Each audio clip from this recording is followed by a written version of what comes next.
আসসালামু আলাইকুম। আপনারা দেখছেন সিভেন টিভি ইউএসএ সংবাদ বুলেটিন। সঙ্গে আছি আমি আইনাল হক। শুরুতেই এসেনশিয়াল হোম কেয়ার সংবাদ শিরোনাম।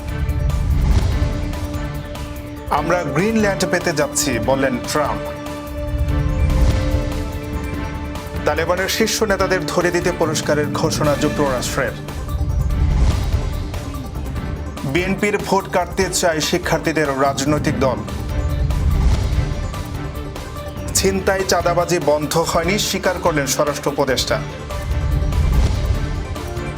এবং মাইজ ভান্ডার দরবারে লাখো ভক্তের ঢল।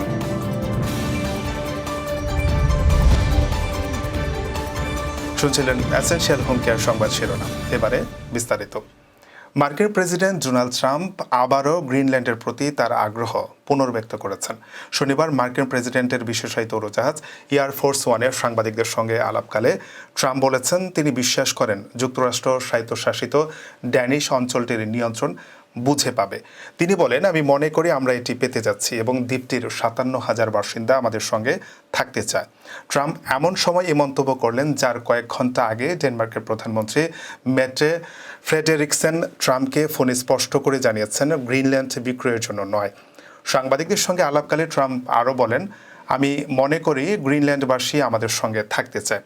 আমি জানি না ডেনমার্কের কী দাবি আছে, কিন্তু যদি তারা এটি হতে না দেয় তবে এটি একটি খুব শত্রুতাপূর্ণ কাজ হবে, কারণ এটি মুক্ত বিশ্বের সুরক্ষার জন্য। 2019 সালে ট্রাম্প প্রথমবারের মতো গ্রিনল্যান্ড কেনার প্রস্তাব করেছিলেন এবং তখন থেকেই তিনি এই অঞ্চলের নিয়ন্ত্রণকে আন্তর্জাতিক নিরাপত্তার জন্য একটি আবশ্যকতা বলে মনে করেন। তবে গ্রিনল্যান্ড ও ডেনমার্কের প্রধানমন্ত্রী উভয়ই আগেই বলেছেন দ্বীপটি বিক্রয়ের জন্য নয়। তালেবানের শীর্ষ নেতাদের ধরিয়ে দিলে বড় পুরস্কার ঘোষণা করতে পারে যুক্তরাষ্ট্র। শনিবার সামাজিক যোগাযোগ মাধ্যম এক্সে দেওয়া এক পোস্টে কথা জানান মার্কিন পররাষ্ট্রমন্ত্রী মার্কো রুবিও। রুবিও বলেন, তালেবান পূর্বে দাবি করা সংখ্যার চেয়েও বেশি আমেরিকানকে জিম্মি করে থাকতে পারে। এ তথ্য সত্য হলে শীর্ষ নেতাদের ধরতে এমন পুরস্কার দেওয়া হবে যা বিন লাদেনের উপর ঘোষিত পুরস্কারের চেয়েও বড়। সম্প্রতি বন্দি বিনিময়ের মাধ্যমে 2 আমেরিকানকে মুক্তি দেওয়া হয়েছে। তালেবানের হাতে 2022 সাল থেকে বন্দী থাকা রয়ান করবেট ও 2021 সালে বন্দী হওয়া উইলিয়াম ম্যাকেকেন্টি মুক্তি পান। বিনিময়ে আফগান নাগরিক খান মোহাম্মদকে মুক্তি দেয় যুক্তরাষ্ট্র। 2021 সালে মার্কিন সেনা প্রত্যাহারের পর থেকে তালেবানের সঙ্গে যুক্তরাষ্ট্রের সম্পর্ক উত্তেজনাপূর্ণ রয়েছে। রুবিওর ঘোষণায় তা আরও বাড়তে পারে বলে ধারণা করা হচ্ছে। আগামী মাসে নতুন রাজনৈতিক দলের ঘোষণা দেবে জাতীয় নাগরিক কমিটি ও বৈষম্য বিরোধী ছাত্র আন্দোলনের নেতারা। বিশেষজ্ঞদের মতে তাদের প্রধান টার্গেট বিএনপি।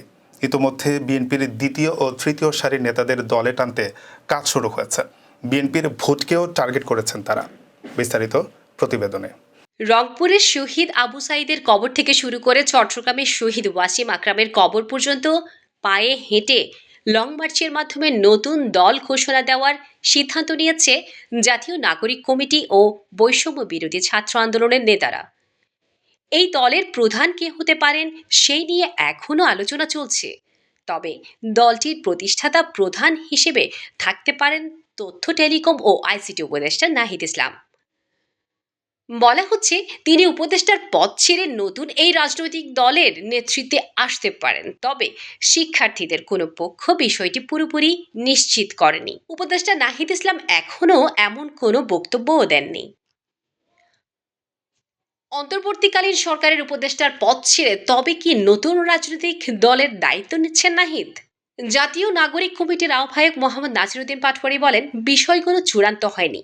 দলের নাম ও কারা নেতৃত্বে আসবেন তা নিয়ে আলোচনা হচ্ছে।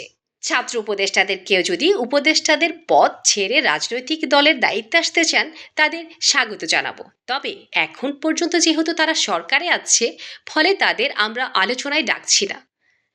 প্রথম দিকে কেন্দ্রীয়, জেলা ও মহানগরের নেতৃত্ব ঠিক করা হচ্ছে।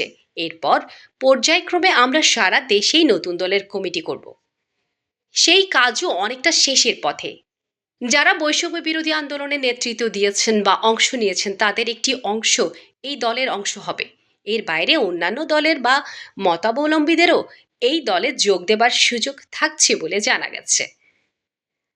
ছাত্র আন্দোলনের একাধিক নেতা জানিয়েছেন, শুধু যারা আওয়ামী লীগের পক্ষে ফ্যাসিবাদ, গুম, খুন ও দুর্নীতির সঙ্গে জড়িত ছিল তাদের দলে নেওয়া হবে না। এর বাইরে যে কোনো দল থেকে আসা নেতাকর্মীদের স্বাগত জানানো হবে। জাতীয় নাগরিক কমিটির আহ্বায়ক মোহাম্মদ নাসিরউদ্দিন পাটোয়ারি বলেন, এ পর্যন্ত আমরা ৩২৮টি থানা কমিটি করেছি। কিছুদিনের মধ্যেই কমিটি গঠনের কাজ শেষ হবে। নাগরিক কমিটির মুখপাত্র সামান্তা শারমিন বলেন, জুলাই অভ্যুত্থানের চেতনা ধারণ করেন এমন সব নাগরিকের জন্য নতুন রাজনৈতিক দলের দুয়ার উন্মুক্ত। শুধু বিএনপি নয়, অন্য যে কোনো দলে যে কেউ জুলাই চেতনায় বিশ্বাসী হয়ে এলে স্বাগত জানানো হবে। তবে যারা অতীতে ফ্যাসিবাদী রাজনীতি তথা আওয়ামী লীগে যুক্ত ছিলেন তাদের নেওয়া হবে না। ছিনতাই চাঁদাবাজি যে ঘটছে তা নিজেই স্বীকার করেছেন স্বরাষ্ট্র উপদেষ্টা জাহাঙ্গীর আলম চৌধুরী। তবে ছিনতাই চাঁদাবাজিতে যারা জড়িত তাদেরকে ধরা হচ্ছে বলেও জানান তিনি। রোববার দুপুরে কেরানীগঞ্জে ঢাকা কেন্দ্রীয় কারাগারে জরুরি সেবা হটলাইন উদ্বোধন অনুষ্ঠানে সাংবাদিকদের এক প্রশ্নের জবাবে তিনি এসব কথা বলেন। এক প্রশ্নের জবাবে তিনি বলেন, ছিনতাই চাঁদাবাজি হচ্ছে অস্বীকার করছি না, তবে যারা এসব করছে তারা ধরাও পড়ছে, আবার যারা ছাড়া পাচ্ছে তারাও এ ধরনের কাজ করছে। এটা সত্যি কথা। আমরা চেষ্টা করছি যতভাবেই হোক ছিনতাই চাঁদাবাজি কমিয়ে আনার জন্য। আরেক প্রশ্নের উত্তরে তিনি বলেন, গণঅভ্যুত্থানের মুখে কারাগার থেকে পালানো বন্দির মধ্যে এখনও 700 আসামি পলাতক রয়েছে, তাদেরকে এখনও ধরা যায়নি, আর যারা ছিল তাদের বন্দি করে কারাগারে রাখা হয়েছে। স্বরাষ্ট্র উপদেষ্টা বলেন, পুলিশের স্বল্পতা নেই, তবে আগের মতো কাজের উদ্যম নেই। তাদের কাজের উদ্যম বাড়াতে সর্বদা চেষ্টা করছে। যেসব শীর্ষ সন্ত্রাসী জামিনে বেরিয়ে সন্ত্রাসী কার্যক্রমে জড়িয়ে পড়ছে তাদের বিরুদ্ধে কোনো ব্যবস্থা নেওয়া হবে কিনা জানতে চাইলে তিনি বলেন, তাদের আবার তাড়াতাড়ি ধরে আইনের আওতায় আনা হবে।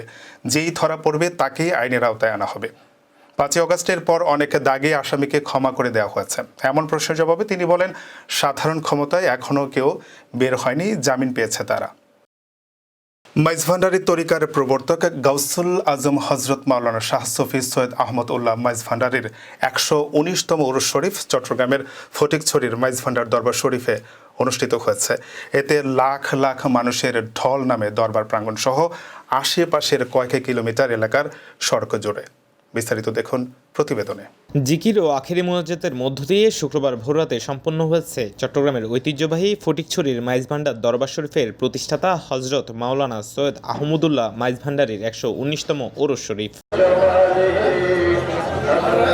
সুফিবাদী আধ্যাত্মিকতার অন্যতম প্রাণকেন্দ্র মাইজভান্ডার দরবার শরীফের প্রতিষ্ঠাতা সৈয়দ আহমদুল্লাহ মাইজভান্ডারীর 119তম ওরসকে কেন্দ্র করে লাখো দেশি বিদেশি ভক্ত ও আশেকানদের পদচারণায় গত বুধবার থেকেই মুখরিত ছিল দরবার শরীফ প্রাঙ্গণ।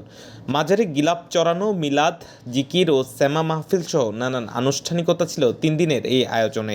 এবার প্রবাসী বাংলাদেশিরা ছাড়াও বিশ্বের বিভিন্ন দেশ থেকে বিপুল সংখ্যক ভক্ত ওরসে যোগ দিয়েছেন। ওরস উপলক্ষে আশপাশের এলাকা জুড়ে বসেছিল গ্রাম্য মেলা। ওরসের আনুষ্ঠানিকতা শেষে দেশ ও জাতির মঙ্গল কামনা করে আখেরি মোনাজাত পরিচালনা করে গাউসিয়া আহমদিয়া মঞ্জিলের একমাত্র সাজ্জাদানশীল শাহ সুফি সৈয়দ এমদাদুল হক মাইজভান্ডারী। ওরসের নিরাপত্তা ব্যবস্থা জোরদারে মোতায়েন করা হয়েছিল অতিরিক্ত পুলিশ ও আইনশৃঙ্খলা রক্ষাকারী বাহিনীর সদস্য। Desk news, CBN TV, USA. এবারে কর্ণফুলী ইনকাম ট্যাক্স সংবাদ শিরোনাম। নিউ ইয়র্কে বাংলাদেশি আমেরিকান লায়ন্স ক্লাবের কোষাধ্যক্ষ তপন, ডিরেক্টর পিন্টু। নিউ ইয়র্কের ট্যালেন্ট ফিল্ম অ্যান্ড মিউজিক অ্যাওয়ার্ডে তারার মেলা, পুরস্কার পেলেন 27 জন। আবারও স্বাগত সিবিএন টিভি ইউএসএ সংবাদ বুলেটিনে। শুনছিলেন কর্ণফুলী ইনকাম ট্যাক্স সংবাদ শিরোনাম। এবারে বিস্তারিত। নিউ ইয়র্কে বাংলাদেশি আমেরিকান লায়ন্স ক্লাবের কোষাধ্যক্ষ পদে মাসুদ রানা তপন ও ডিরেক্টর পদে মাইনুদ্দিন পিন্টু নির্বাচিত হয়েছেন। ক্লাবের মাসিক সভায় আলোচনা সাপেক্ষে তারা নির্বাচিত হন। মঙ্গলবার সন্ধ্যায় জ্যাকসন হাইটসের শানের রেস্টুরেন্টের পার্টি হলে এ সভার আয়োজন করা হয়। সভায় অধিকাংশের সমর্থনে সাবেক কোষাধ্যক্ষ FEMD রকের স্থলে নতুন কোষাধ্যক্ষ মাসুদ রানা তপন এবং মাসুদ রানা তপনের স্থলাভিষিক্ত হয়ে নতুন ডিরেক্টর হন মাইনুদ্দিন পিন্টু। এ সময় নতুন কোষাধ্যক্ষ ও ডিরেক্টরকে শপথবাক্য পাঠ করান টেরি পালাটি। সভায় রিজন চেয়ার শাহ নেওয়াজকে ডিস্ট্রিক্ট ফার্স্ট ভাইস প্রেসিডেন্ট হিসেবে প্রার্থী ঘোষণা করা হয়। প্রতিবারের মতো এবারও গোল্ডেন এইসে ঢালিউড ফিল্ম অ্যান্ড মিউজিক অ্যাওয়ার্ডে ছিল তারকাদের উপস্থিতি। গত 18 জানুয়ারি সন্ধ্যায় যুক্তরাষ্ট্রের নিউ ইয়র্কের কুইন্স থিয়েটার মিলনায়তনে তারকাদের পুরস্কার গ্রহণ, অনুভূতি প্রকাশ, শিল্পী কলাকুশলীদের পরিবেশন উপভোগ করেন নিউ ইয়র্ক ও এর আশেপাশের বিভিন্ন স্টেটের সংস্কৃত মানুষরা। 27 শিল্পী কলাকুশলীর হাতে তুলে দেয়া হয় তাদের কাজের স্বীকৃতি তথা অ্যাওয়ার্ড। নিউ ইয়র্কের সাংস্কৃতিক সংগঠন শো টাইম মিউজিক এই অনুষ্ঠানের আয়োজন করে। অনুষ্ঠান উপভোগ করতে আসা সবাইকে ধন্যবাদ জানান শো টাইম মিউজিকের সিইও আলমগীর খান আলম।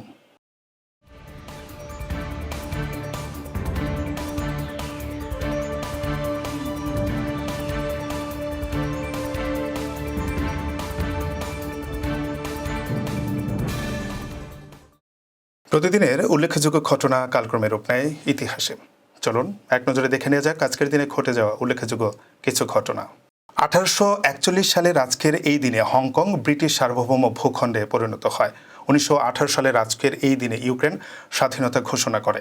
1952 সালের আজকের এই দিনে ঢাকার পল্টন ময়দানে পাকিস্তানের প্রধানমন্ত্রী খাজা নাজিমুদ্দিন উর্দুকে পাকিস্তানের রাষ্ট্রভাষা হিসেবে ঘোষণা দেন।